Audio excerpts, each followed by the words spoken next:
Нуужин гэдэг би Girls Code хөтөлбөрт Улаанбаатар хотын Баянгол дүүргийн 47 дугаар сургуулиас оролцсон 2024 оны төгсөгч байна. Би багасаа ингээд тоглоомонд амар сонирхолтой, ингээд компьютер ингээд гар ус гэх мэт ингээд зүйлсэд амар сонирхолтой. Агаа манаас IT тэгээд би бас ингээд агаарчгийн хүн болохыг ингээд хүсдэг гэсэн бохгүй юу. Тэгээд энэ хөтөлбөр байдаг гэдгийг сонсоод бүр амар баярлж ирсэн. Тэгээд хичээгээд энэ хөтөлбөрт ингээд тэнцсэндээ бас амар баяртай байна.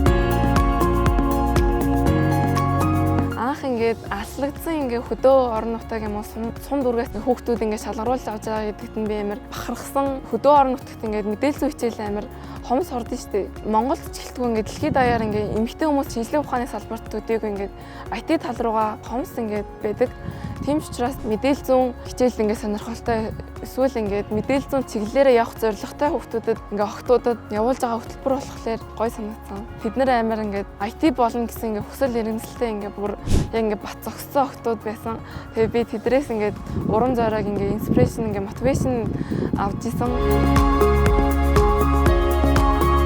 Энэ хөтөлбөрт оролцсоноор IT-ийн код бичих ур чадварт суралцсан. Өөр бас нэгэн гоё зүйл нь хэм бол залуучуудад хэрэгтэй, нийгэмд хэрэгтэй ингээд асуудлыг шийдвэрлэх, вебсайт хийх боломж олгосон. Хөтөлбөр дуусны дараа сурсан мэдснээ хөгжүүлээд, баталгаажуулаад явхад ингээд технологи маш чухал. Тийм учраас ингээд UNICEF биднэрт ингээд ноутбук өгөөд хөрөнгө оруулж байгаа. Одоо би ингээд өөрөө дизайнаа гаргаад би вебсайт ингээд дахиад өөрөө хийх гэж байгаа. Энэ хөтөлбөрт ингээд орсноороо би IT болно гэдэгтээ амар итгэлтэй болсон.